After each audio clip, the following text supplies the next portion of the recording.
it wasn't like big numbers. Mm-hmm. He just was asked to do a lot of different things. Right, but you look at the end of the day and say Taron Johnson had 9 tackles, 10 tackles. Covered tight ends. Yeah. I mean, that was like, some of it was, Yeah, very what you asked him impactful to do. regardless of the Yep. stats.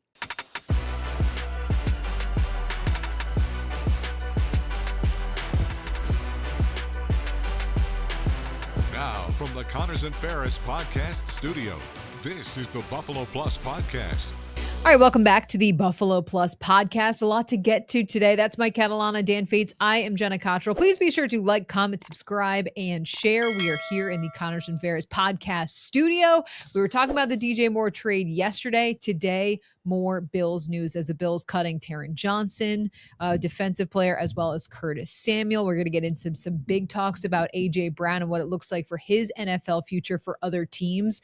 But first things first, gentlemen, Taron Johnson has been with the Bills for a very long time. He has now been cut. It is an end of an era for him in Buffalo. There's a lot of times we have a take on it, or I would certainly feel like I'd have a take on a player. This is right. This is wrong. I don't understand this, or this was a great move. I accept that this is what was going to happen. I thought there's maybe a chance if they really liked him at safety, that would have been in the plan. I think Taron Johnson was I will say great because of everything that he brought to it. He's not a Hall of Famer. I don't think he's a Wall of Fame player, but he was a damn good player and a representative of this team, overshot his draft status, tough as nails, dealt with injuries. He did, because he would get in the mix. And I think he made maybe the most iconic single play. I'll put it there with, there was Carlton Bailey, which is way before your guys' time, but that's a pick six in a game they didn't score another touchdown, similar to what he did against Baltimore. But certainly in this era of Bills football, he made the single biggest playoff play. Obviously, Josh makes the most, but he made the biggest play in the history of this part of the franchise in that game against the Ravens. Yeah, that pick six was unreal. 101 yards. Wild. And I remember asking him, because it was all via Zoom.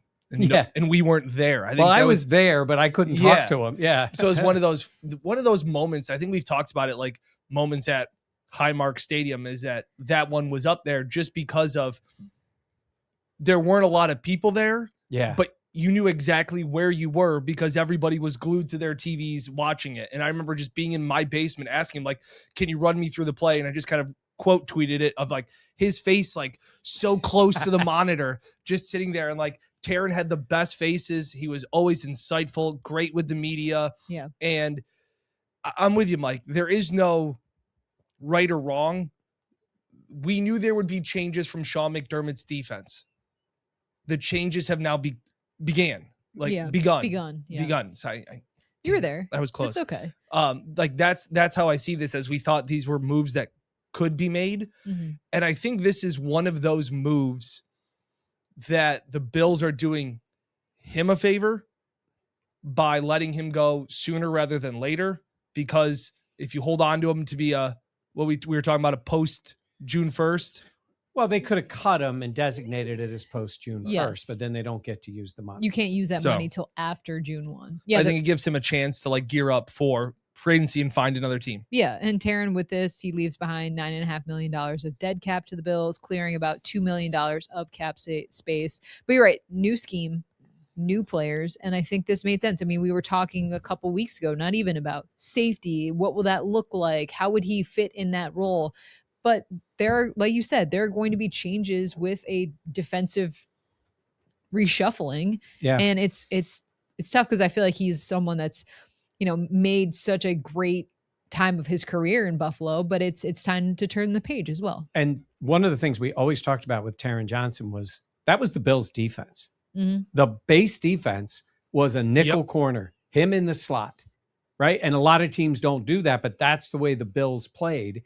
And I'd say in that way, no one was more impacted by the scheme change probably than his position. Yeah. It's thought of as a different type of player. I think prime, fully healthy Taron Johnson could do the job, but he has taken a beating. He kept coming back though. He would get He would get hit and you'd be like, oh boy. And then we'd see him. You guys would get video of him going to the locker room. And then the next thing you know, he's trotting on back out there and getting himself on the field. So he's a tough guy. But at this point, Jim Leonard spoke very highly of him, right, that day.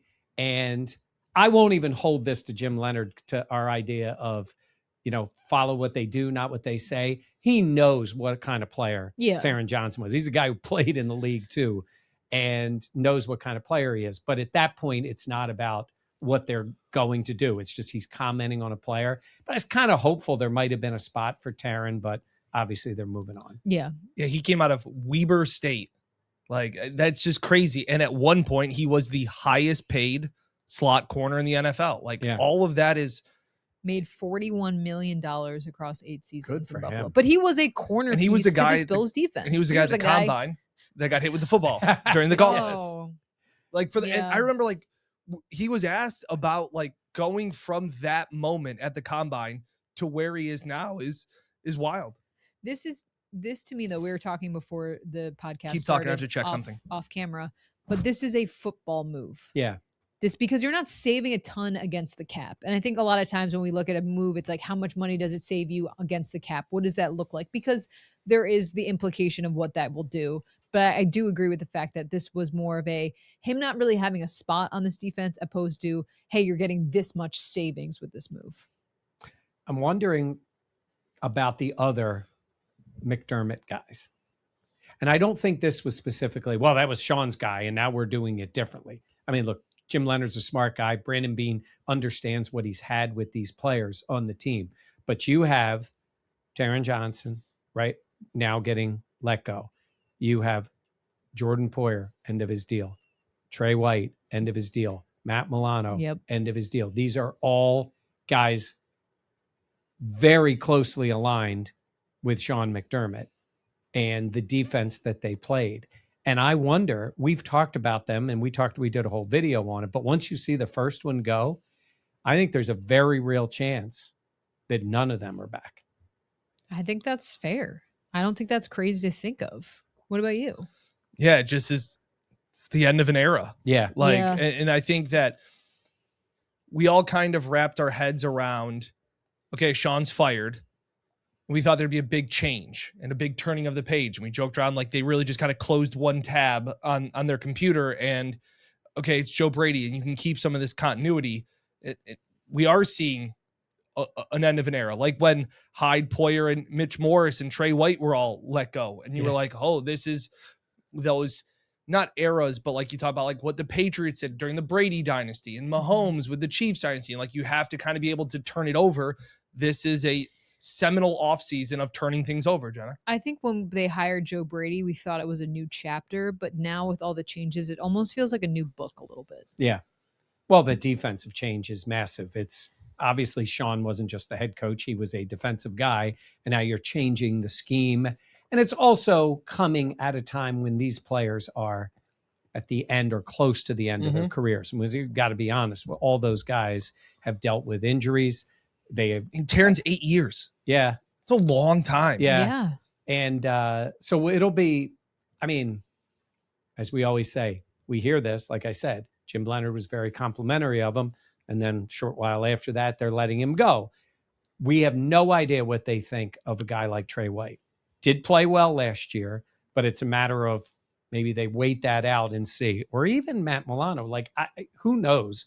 But I would just say I think it's leaning towards sweeping changes there with guys that don't have to be on the team based on their contract. This one, a little bit of a pill to swallow money-wise, but not in this day and age of the NFL. Everybody seems to come with dead cap money.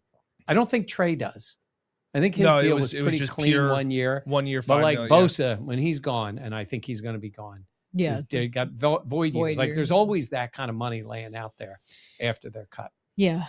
Well, it is weird to think about this team without Taron Johnson, but that's how things go. And a new scheme means new players. You are right about the faces he would make. The faces were incredible. He was always such a good ambassador for the locker room. And he would go, But he would give you real answers. Always. Veteran, like win or lose. go to him in the locker Great room. play, or who was it that he gave up a touchdown late in the game? Was it New England? It was that one. Was it the Mac Jones game? I'm trying to remember. There was a game late, and he was in coverage on the tight end, and he gave up the play.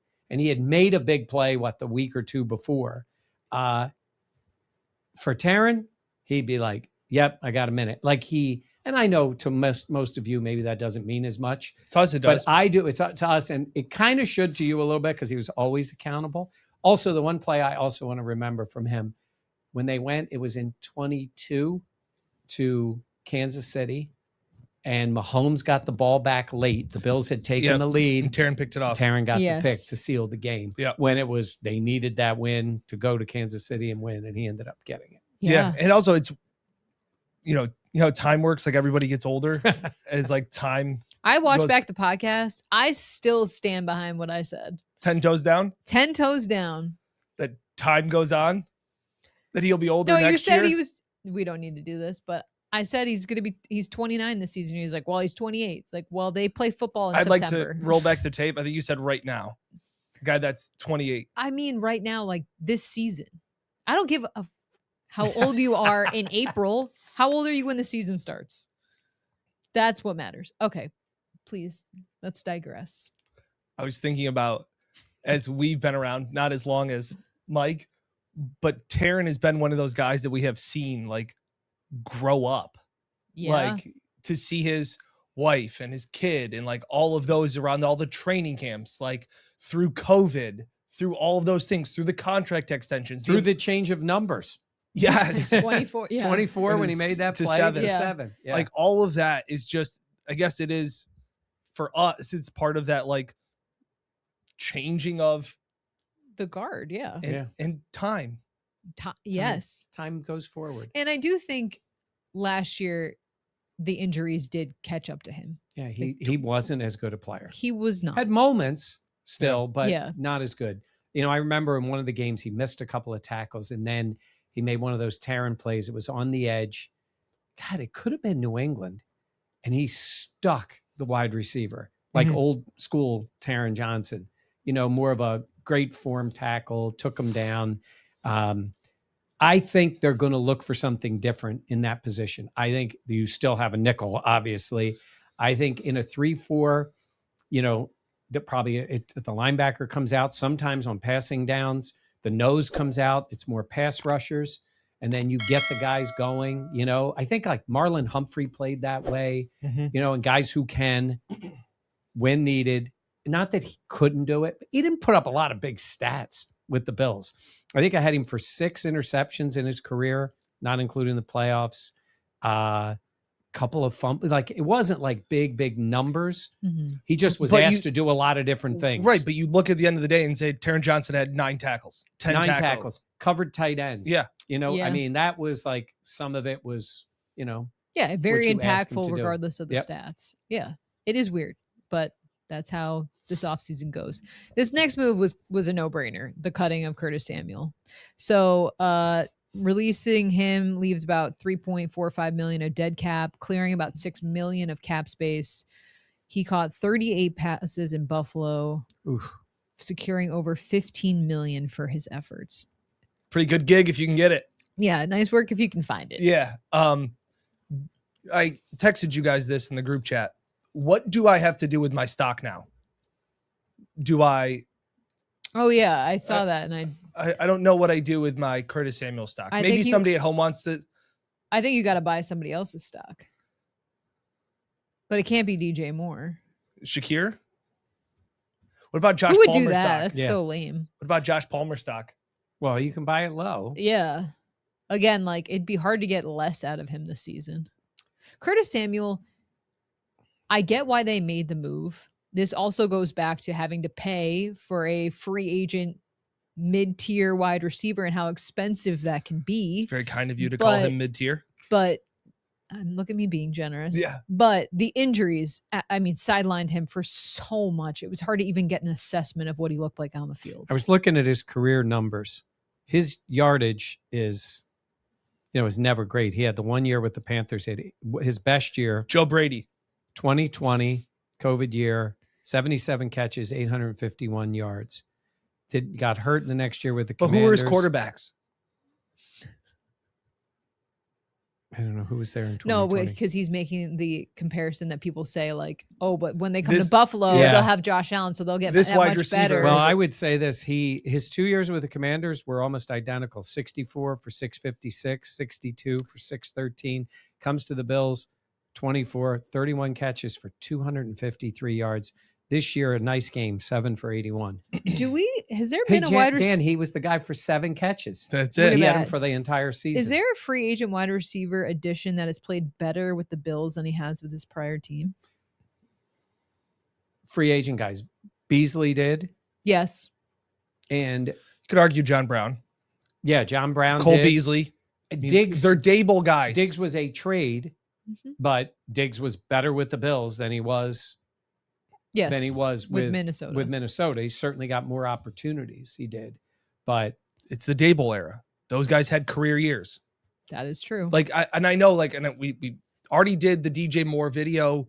I think I watched it back. I think we were very factual on our you did a little opinions. game tape. You watched the whole thing back? I did. Yeah. And because even driving in, I was like, what, again, I still think that this can work. I think DJ Moore can be this really good wide receiver.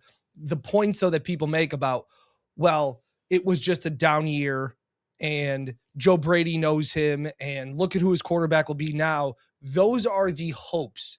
And I always say you can hope in one hand and shit in the other and see which one fills up first. Isn't it? You can have hope in one hand and have it. No, it's hope in one hand and crap in the other. Yeah. See No, which one but fills up first. Listen back when you watch the tape at the way you phrased that. My voice is going in and out. We're playing her. So here's the difference, though, in those guys is Curtis Samuel was okay in everywhere he was. DJ Moore was very good in a few of these seasons. Like he's put up much bigger numbers. Yeah. That's so true. Even if he's a little off of that, it can be big numbers.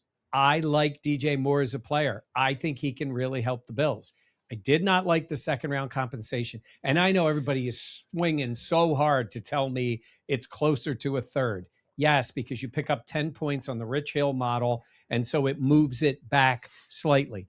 You are losing a guy you could get in the second round for a guy you can get in the fifth round. And I know That you is can correct. get very good players in the fifth round, but the odds are much better in the second round. And for everybody who told me, well, there's no doubt he's a better receiver than what you could get in the second round. One, that isn't always true. But two, if you still had your second round pick, you could draft a receiver in the first round. So the logic doesn't fit. I like the player. I think they gave up too much. I'm not alone in that. The one thing that Brandon Beane has gotten heat for around the league has been the compensation and the money, not necessarily the player. The player is a good fit for the Bills, and that is the case. I did not understand.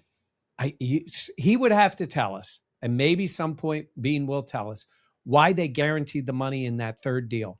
There may be some reason of something they can do with that contract going forward. I don't know. But I think a lot of people wondered about that. 3 years from now, with a bunch of guaranteed money in the third year for DJ Moore. But it's not about the player. Dan, you're right. That player is a much better player, and I think he can be that for the team. I think we had a nuanced conversation about it, but some people don't.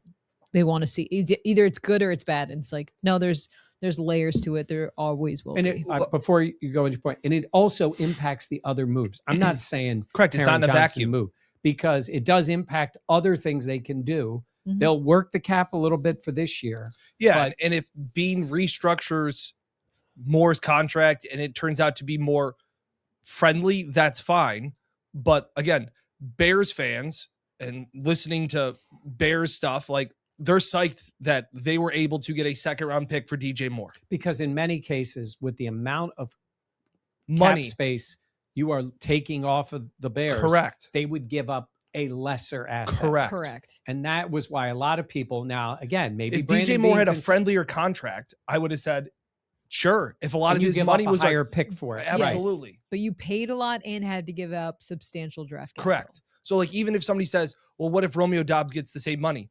That's fine. You then keep your second round pick. Like these decisions aren't made in a vacuum. The other thing people have talked about comp picks. I will say this. That's not really been part of the Bills' life. No. Yeah. I think they've gotten a 4th and 2 5s. The Tremaine one was the one they were like most. They thought they were going to get a 3 third. and they got a 4. Yeah, that was the one they were most butthurt about. And then 2 5s. That's it. Like that has not been a big part of it. Yeah. So a lot of times people will talk about, comp picks and because if you sign a free agent, that goes towards this is a trade, so it doesn't go towards comp picks. But that has not really been a part of it for them. Yeah.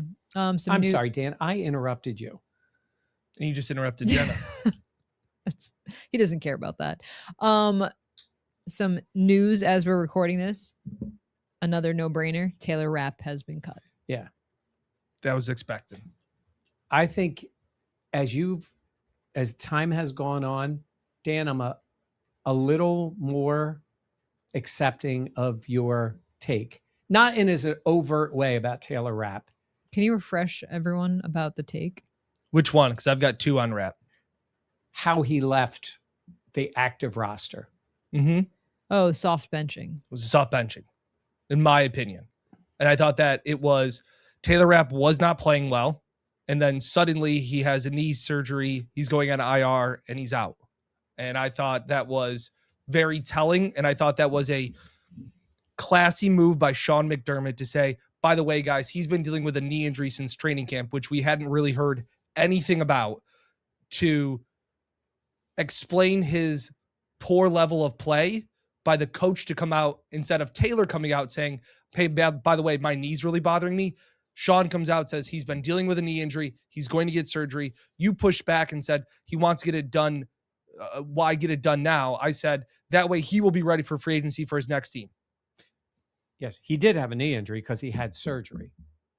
Correct. Meaning like it wasn't But a lot of pretend players knee have injury. surgery after the season. You're right. Maybe he could have waited it out. Like it's different for But Shakir because he's going to be Shakir on the and team. Terrell Like, Bernard. guys play through injuries. Yes. But when you're like, hey, my spot is done, they're moving on from me, I'll get my surgery now so I can go to Cabo. I don't know. That's where I take it too far. I look at it. Get the surgery in season rather than out of season, Well, so that you can be ready for the next maybe- team in free agency. Yeah. The Cabo bit is a bridge too far for me. Yeah. I mean, if you're saying is I don't feel right, I can't play the way I need to play. He's been out there. He did play. He did play. And just like Bernard did, and everybody crapped all over Bernard playing hurt. And now it looks like he's had some form of surgery. Yeah. And then at that point, he decided to have the surgery. It's just, now in fairness, we're in the building sometimes, but we're not everywhere in the building. I haven't seen him. Have you guys seen him since then? No. Nope. I mean, Doesn't mean he's not there. He but went on IR in October, and I don't think we saw him. Yeah. We did not see him physically on the sidelines or anything after that. Yeah, writing Yeah. was on the wall. Right. Yeah. So What I meant was there are players that we always talk about don't want to get injured and make business decisions in week 17 and 18 because they don't want to be rehabbing all off season. but he was a starting player. It wasn't like he But wasn't that just goes playing. back to where I think it was more of a soft benching. Yeah. I think it was to soften the blow of His play. His play. Yeah. Yes. I mean, he signed a 3-year contract in 2024. It was $10.6 million. Yeah. Do you Only remember his played in biggest play? 6 games last season, hurting another player. Sorry, that was a cheap shot. Wow. Well, he did. Wow. Wait a minute. Wait, you just called it a cheap shot? Oh, you mean yours was a cheap shot? I thought you meant Crash he did test have. dummy. There was a lot of Friendly fire. Taylor Rapp's biggest. Oh, was it the He had the interception. Miami game? He had the Week interception. Wasn't that in the? Was that in the? That was in the playoff? game I thought to it was. win the division. Win the division. Felt like a yes. playoff game because Yeah. it kind of Yeah. was. Yeah. 2nd or 7th. But Yeah. that was also like he was. I don't know. He was wide open. Like that was Oh, that was- terrible. Who were the They- other? Who's the other hero in that game? Trent Sherfield. No, No. he caught a touchdown though in He that did. game. Oh, Uh, the deflected one that went yes. straight in the air. The punt return. Come on. Deontay Hardy. That is it. Nice. What a wild game that was. Not to go off on a tangent, but like look at the heroes in that game. And after the game, I was chasing after Josh like Mo Shrew. That's right. Josh is sitting there going to Diggs, 4 more. 4 more. Oh my God, Josh and Diggs. And- Oh. No. No. Yeah, Hey. no. No. Michael, No. are you sure? Yes. Pretty sure. No, I really No. don't think so. It's a no. Where does No. he go, by the way? I was about to say something really bad. Oh, Oh, I know what you were going to say. ma'am. Jacksonville? Yes. I say he goes to San Francisco. Baltimore. Oh, yeah, Baltimore. Such yes. a Baltimore. It is a very Baltimore Yeah. thing. Yes. Kansas City. Oh, He could. he really could. Yeah. If teams getting him on the cheap, which they might. But they also, well, Kansas City doesn't worry about the off the field stuff. They'll Correct. bring anybody in. Yeah. Kansas City, Rashid Rice. I was They gonna could say. bring back Tyreek Hill. The only reason, well, you know what? I take back the San Francisco one because Diggs' strength is not, I don't want to talk too much about Diggs. That was my fault. But he's not as much of a precision passing game guy. I just think they're good. Could be Commanders too. Sure. Feels like that. Baltimore, you just go to the DMV and play for either team, right? Yeah. He's a Maryland guy. Yep. Yeah. But also, I feel like kicking the tires on. Although it's different now. By the way, it's DJ not- Moore's a Maryland guy too. Bill's like Yes. those guys. Yeah. He did go Yeah. to Maryland. There is that. Yeah. Do we want to talk a little bit about AJ Brown possibly going to the Patriots? Diana Racina reporting Eagles and teams are involved in AJ Brown trade discussions, want the situation resolved in the next couple of days so they can move to the rest of their offseason planning and identify other players on their wish list. Seems like the Patriots are in heavy discussions. So, Dan, you've talked to some people that, Yeah. how do you want to describe it? Source told me, pretty sure AJ Brown is about to head to the Patriots. Bill sniffed around, but ultimately the price was too high. Yeah. So how Bills high were- do you think the price was then? I think the it price was- went well, up. I think yeah. the Eagles and Bears were ecstatic with the return. And I said that yesterday. If DJ Moore is going for a second and taking that contract, AJ Brown's contract is substantially more. It And- is, but it's a weird contract because the But- first year you can Correct. make it really work. Right. And the Eagles are going to have to Take a big dead cap correct. hit. That's where it's different, where you have to sweeten it more. Like we were talking about why the Bears seem ecstatic or are ecstatic about Yeah. the second round pick that they got for DJ Moore. But I think when the Eagles saw that, they went, DJ Moore goes for a second. AJ Brown's got to be a first plus. So I think the concern for Bills fans would be, it appears the teams that would be most in on him, it's either going to be the Patriots, could be the Broncos, because they've been interested. I don't know if she mentioned that. Did she say Broncos in there? No. Because the Rossini? Broncos been Rossini didn't. the Ravens, like you said, those type of teams, Yeah. and listen, if the Eagles are going to trade him and it's all things being relatively equal, I think they would probably rather trade him to the AFC. Yeah. But Yeah. it feels like the Eagles want to get this done, take their medicine, move on, and see what they get. And it also, when this happens, it's like, all right, bring us your best offer before the league year starts. So it feels like the Patriots. And if you're the Patriots, you're sitting there going, we have cap space.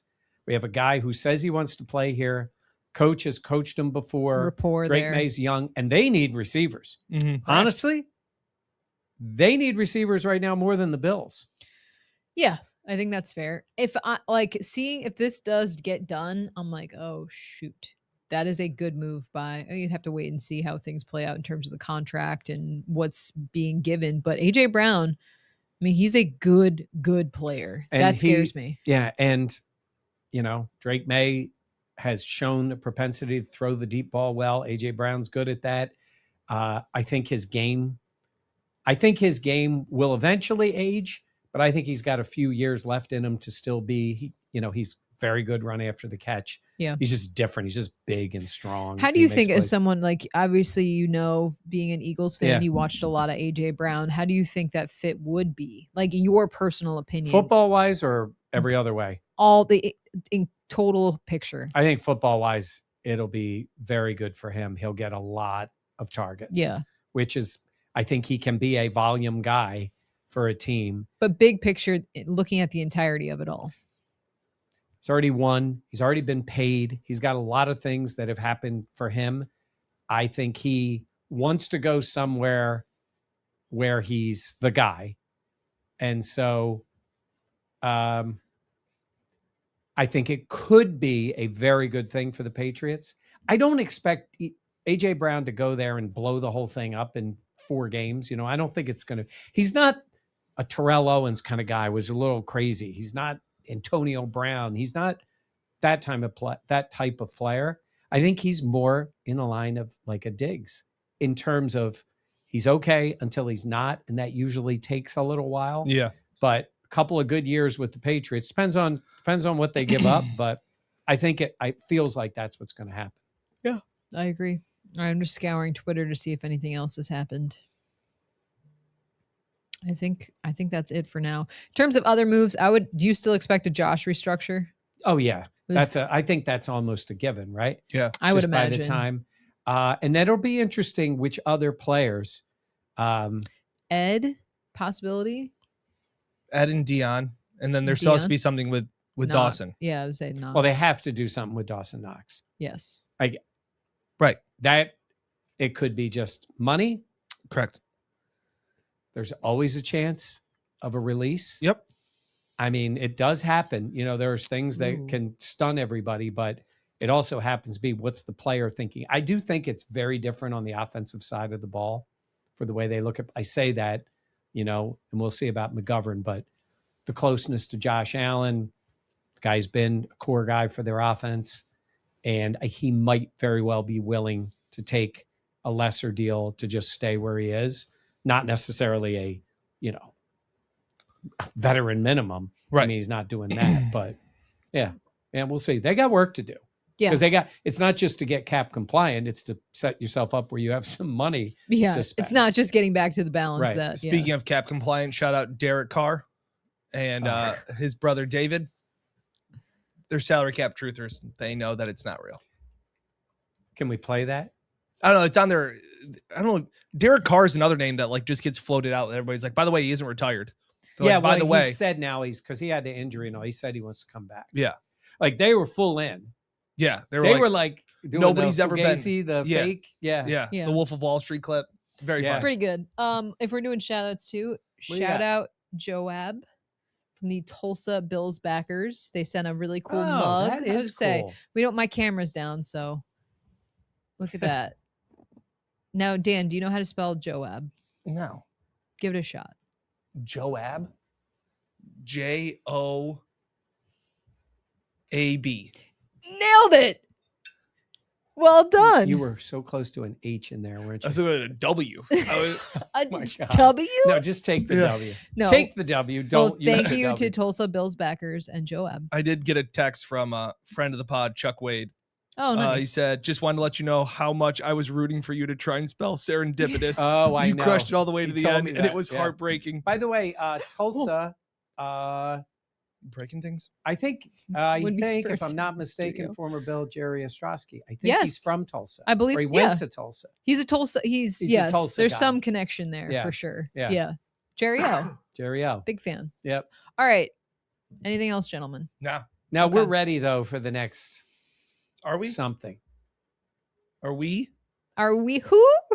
We're not ready when something happens. No, I'm ready. Who does the content? There you Who's be- ready? Who's ready? There's gonna be palm trees behind me That's next it. time. We're ready. Dan and I will be ready. Yes. And everybody will be like, "Where's Jenna?" Yes, the comments will just be, I don't watch What do you this mean? show. I'm gonna unless be there's in Jenna." on. Where- I'm gonna be there. I'm gonna be on the pods. I just won't be in the I'm going to room be on the beach. on the beach. No. That. No. Where's Jenna? No reason to watch. Oh yeah. Nah, that's not true. Okay. For Mike and Dan, I am Jenna. Please be sure to like, comment, subscribe, and share. Comment in your thoughts on these three guys being cut. A little AJ Brown discussion, what you think of it, and if you have any more thoughts on DJ Moore. All right, that'll do it for us. Thank you for watching. We'll catch you next time here on the Buffalo Plus podcast. Buffalo Plus.